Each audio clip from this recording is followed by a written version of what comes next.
Hi, folks. I'm Leanne Little, and I'm owl about stories. I read them, write them, watch them, anything with a story. I absolutely love it.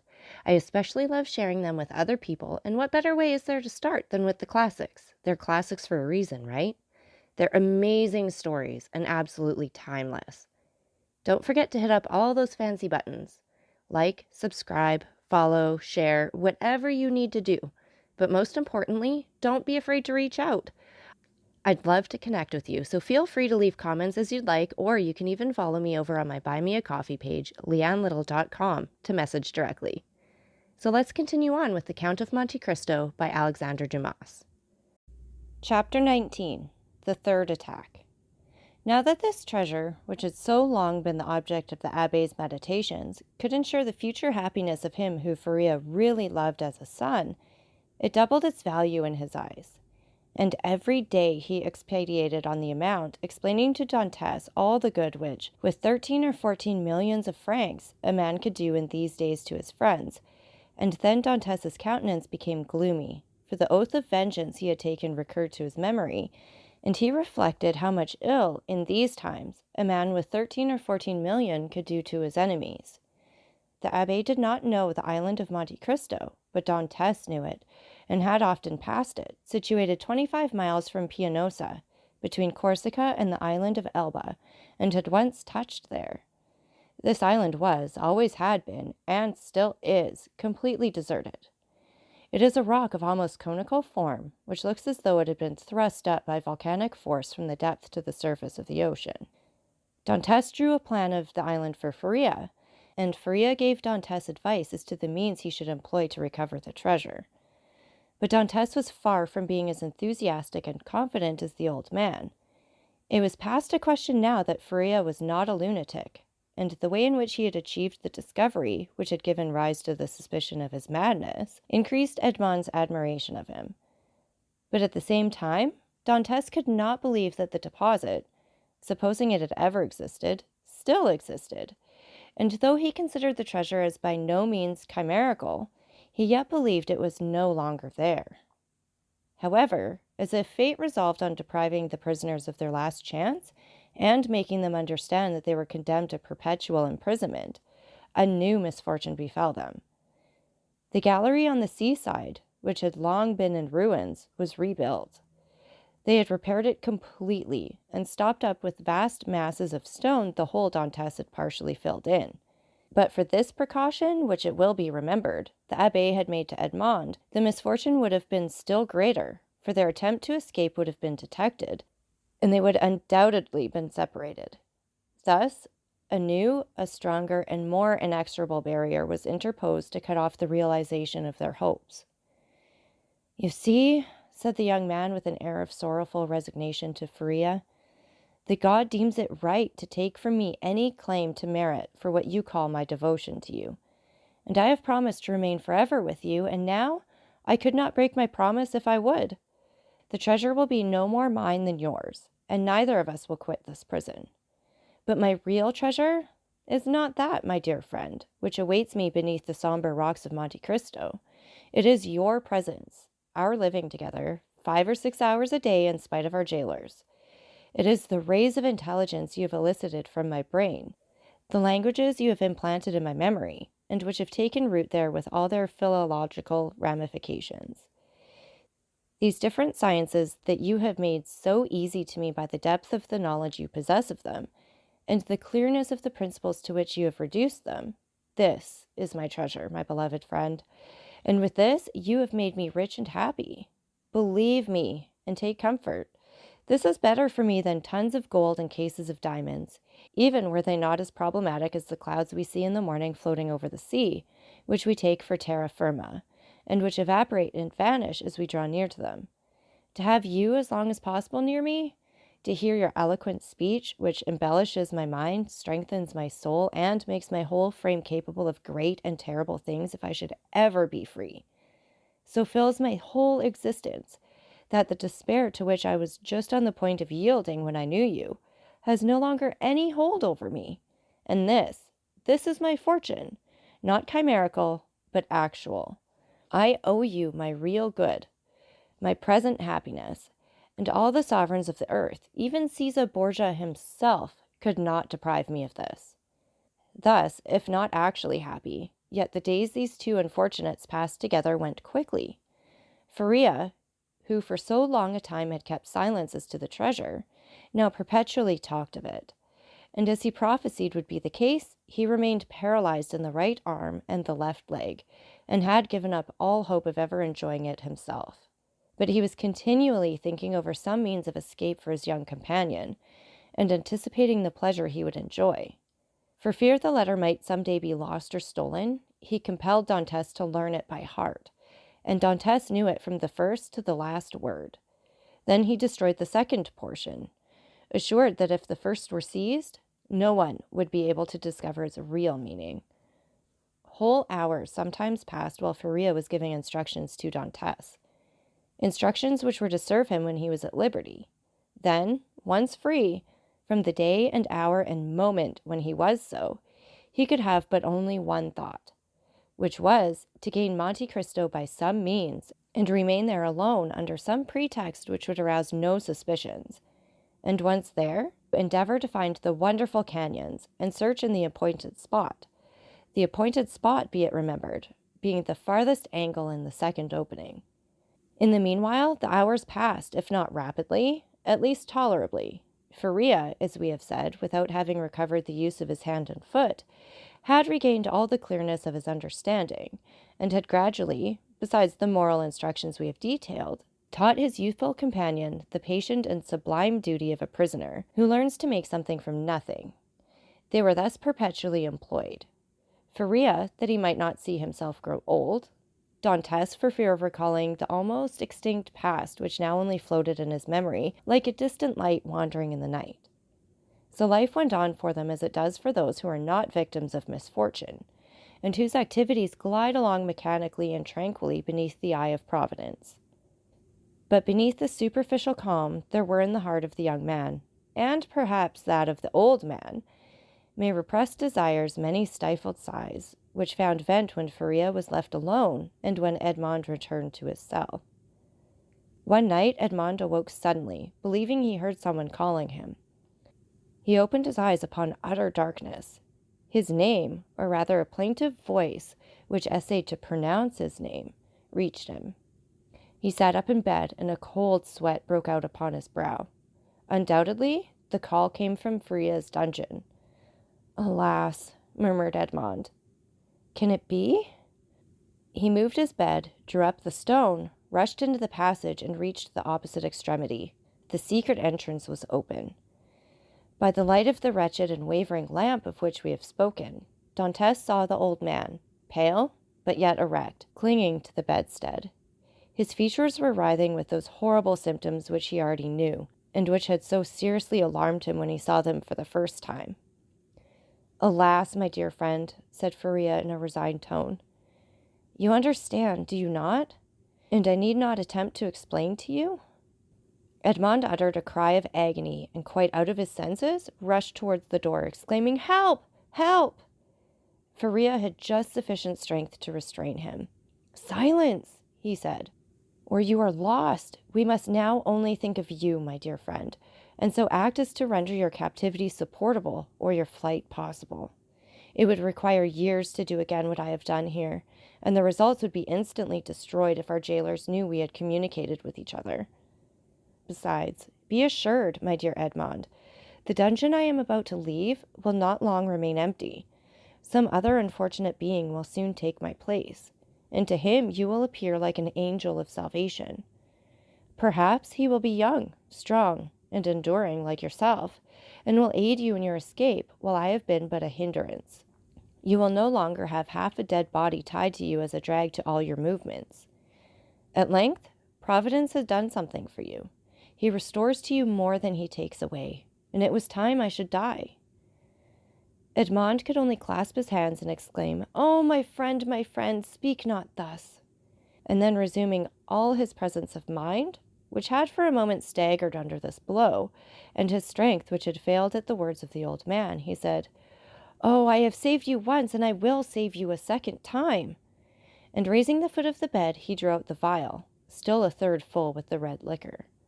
See, he exclaimed, there remains still some of the magic draught. Quick, quick, tell me what I must do this time. Are there any fresh instructions? Speak, my friend, I listen. There is not a hope, replied Faria, shaking his head. But no matter.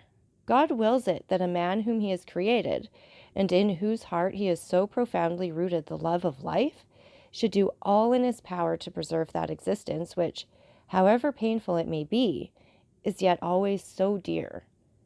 Oh, yes, yes, exclaimed Dantes, and I tell you that I will save you yet. Well then, try. The cold gains upon me. I feel the blood flowing towards my brain. These horrible chills which make my teeth chatter and seem to dislocate my bones begin to pervade my whole frame. In 5 minutes the malady will reach its height, and in a quarter of an hour there will be nothing left of me but a corpse. Oh, exclaimed Dantes, his heart wrung with anguish. Do as you did before, only do not wait so long. All the springs of life are now exhausted in me, and death, he continued, looking at his paralyzed arm and leg, has but half its work to do. If, after having made me swallow 12 drops instead of 10, you see that I do not recover, then pour the rest down my throat. Now lift me on my bed, for I can no longer support myself. Edmond took the old man in his arms and laid him on the bed. And now, my dear friend, said Faria, sole consolation of my wretched existence, you, whom heaven gave me somewhat late, but still gave me, a priceless gift, and for which I am most grateful, at the moment of separating from you forever, I wish you all the happiness and all the prosperity you so well deserve. My son, I bless thee. The young man cast himself on his knees, leaning his head against the old man's bed. Listen now to what I say in this my dying moment. The treasure of the Spadas exists. God grants me the boon of vision unrestricted by time or space. I see it in the depths of the inner canyon. My eyes pierce the inmost recesses of the earth, and are dazzled at the sight of so much riches. If you do escape, remember that the poor abbé, whom all the world called mad, was not so. Hasten to Monte Cristo. Avail yourself of the fortune, for you have indeed suffered long enough. A violent convulsion attacked the old man. Dantes raised his head and saw Faria's eyes injected with blood. It seemed as if a flow of blood had ascended from the chest to the head. Adieu, adieu, murmured the old man, clasping Edmond's hand convulsively. Adieu. Oh, no, no, not yet, he cried. Do not forsake me. Oh, succor him. Help, help, help. Hush, hush, murmured the dying man, that they may not separate us if you save me. You are right. Oh, yes, yes. Be assured I shall save you. Besides, although you suffer much, you do not seem to be in such agony as you were before. Do not mistake. I suffer less because there is in me less strength to endure. At your age, we have faith in life. It is the privilege of youth to believe and hope, but old men see death more clearly. Oh, 'tis here, 'tis here. 'Tis over, my sight is gone. My senses fail. Your hand, Dantes. Adieu, adieu. And raising himself by a final effort in which he summoned all his faculties, he said, Monte Cristo, forget not Monte Cristo.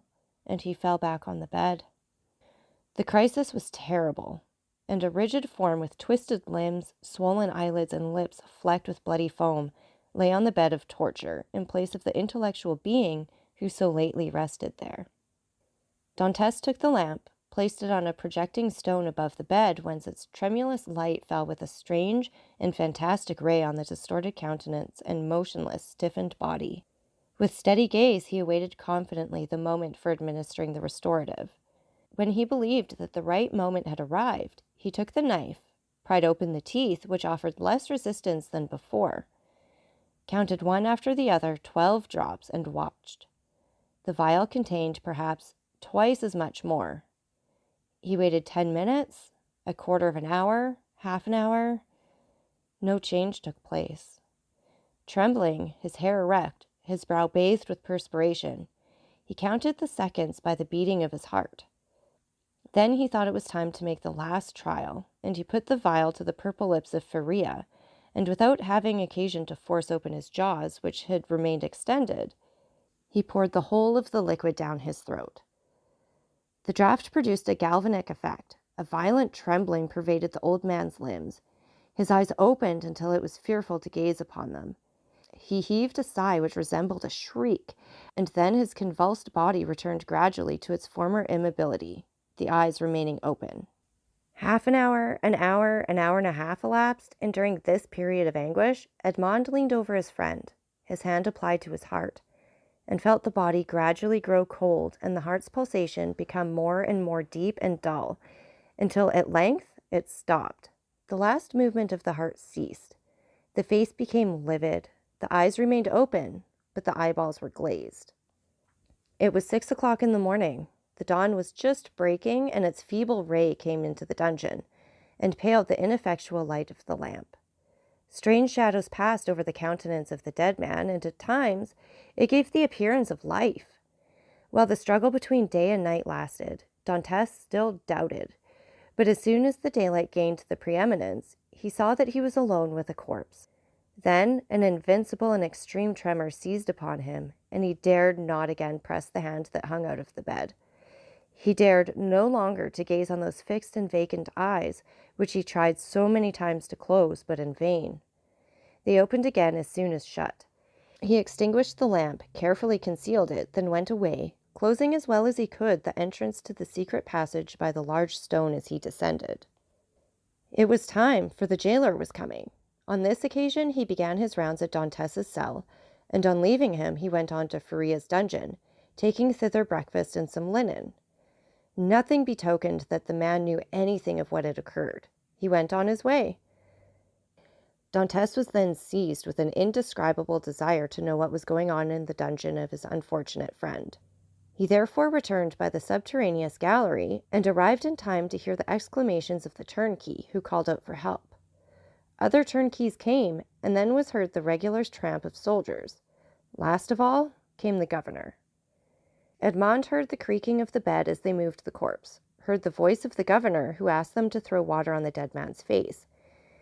And seeing that, in spite of this application, the prisoner did not recover, they sent for the doctor. The governor then went out, and words of pity fell on Dantès' listening ears, mingled with brutal laughter. "Well, well," said one, "the madman has gone to look after his treasure. Good journey to him." "With all his millions, he will not have enough to pay for his shroud," said another. "Oh," added a third voice, "the shrouds of Château d'If are not dear." "Perhaps," said one of the previous speakers, "as he was a churchman, they may go to some expense on his behalf. They may give him the honors of the sack." Edmond did not lose a word, but comprehended very little of what was said. The voices soon ceased, and it seemed to him as if everyone had left the cell. Still, he dared not to enter, as they might have left some turnkey to watch the dead. He remained, therefore, mute and motionless, hardly venturing to breathe. At the end of an hour he heard a faint noise which increased. It was the governor who returned, followed by the doctor and other attendants. There was a moment's silence. It was evident that the doctor was examining the dead body. The inquiry soon commenced. The doctor analyzed the symptoms of the malady to which the prisoner had succumbed and declared that he was dead. Questions and answers followed in a nonchalant manner that made Dantès indignant, for he felt that all the world should have for the poor abbé a love and respect equal to his own. "I am very sorry for what you tell me," said the governor, replying to the assurance of the doctor, "that the old man is really dead, for he was a quiet, inoffensive prisoner, happy in his folly, and required no watching." "Ah," added the turnkey, "there was no occasion for watching him. He would have stayed here 50 years, I'll answer for it, without any attempt to escape." "Still," said the governor, "I believe it will be requisite, notwithstanding your certainty, and not that I doubt your science, but in discharge of my official duty, that we should be perfectly assured that the prisoner is dead." There was a moment of complete silence, during which Dantès, still listening, knew that the doctor was examining the corpse a second time. "You may make your mind easy," said the doctor. "He is dead. I will answer for that." "You know, sir," said the governor, persisting, "that we are not content in such cases as this with such simple examination. In spite of all appearances, be so kind, therefore, as to finish your duty by fulfilling the formalities described by law." "Let the irons be heated," said the doctor, "but really it is a useless precaution." This order to heat the irons made Dantes shudder. He heard hasty steps, the creaking of a door, people going and coming, and some minutes afterwards a turnkey entered, saying, "Here's the brazier, lighted." There was a moment's silence, and then was heard the crackling of burning flesh, of which the peculiar and nauseous smell penetrated even behind the wall where Dantes was listening in horror. The perspiration poured forth upon the young man's brow, and he felt as if he should faint. "You see, sir, he is really dead," said the doctor. "This burn in the heel is decisive. The poor fool is cured of his folly and delivered from his captivity." "Wasn't his name Faria?" inquired one of the officers who accompanied the governor. "Yes, sir. And, as he said, it was an ancient name. He was, too, very learned, and rational enough on all points which did not relate to his treasure, but on that, indeed, he was intractable." "It is the sort of malady which we call monomania," said the doctor. "You had never anything to complain of?" said the governor to the jailer who had charge of the abbé. "Never, sir," replied the jailer. "Never, on the contrary. He sometimes amused me very much by telling me stories. One day, too, when my wife was ill, he gave me a prescription which cured her." "Ah, ah," said the doctor. "I did not know that I had a rival, but I hope, governor, that you will show him all proper respect in consequence." "Yes, yes, make your mind easy. He shall be decently interred in the newest sack we can find. Will that satisfy you?" "Must this last formality take place in your presence, sir?" inquired the turnkey. "Certainly, but make haste. I cannot stay here all day." Other footsteps, going and coming, were now heard, and a moment afterward the noise of rustling canvas reached Dantes's ears. The bed creaked, and the heavy footfall of a man who lifts a weight sounded on the floor. Then the bed again creaked under the weight deposited upon it. "This evening," said the governor. "Will there be any mass?" asked one of the attendants. "That is impossible," replied the governor. "The chaplain of the chateau came to me yesterday to beg for leave of absence, in order to take a trip to Hyères for a week. I told him I would attend to the prisoners in his absence. If the poor abbé had not been in such a hurry, he might have had his requiem." "Pooh, pooh," said the doctor with the impiety usual in persons of his profession. "He is a churchman. God will respect his profession, and not give the devil the wicked delight of sending him a priest." A shout of laughter followed this brutal jest. Meanwhile, the operation of putting the body in the sack was going on. "This evening," said the governor when the task was ended. "At what hour?" inquired a turnkey. "Why, about 10 or 11 o'clock." "Shall we watch by the corpse?" "Of what use would it be? Shut the dungeon as if he were alive. That is all." Then the steps retreated, and the voices died away in the distance.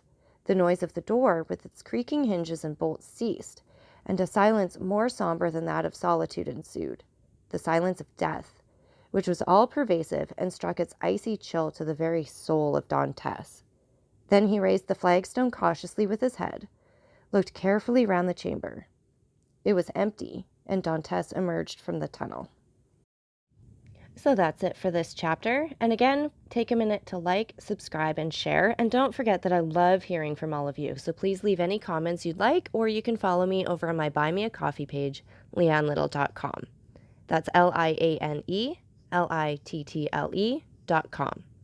And thank you so much for listening. Remember, it's Owl about the story. Have a great day.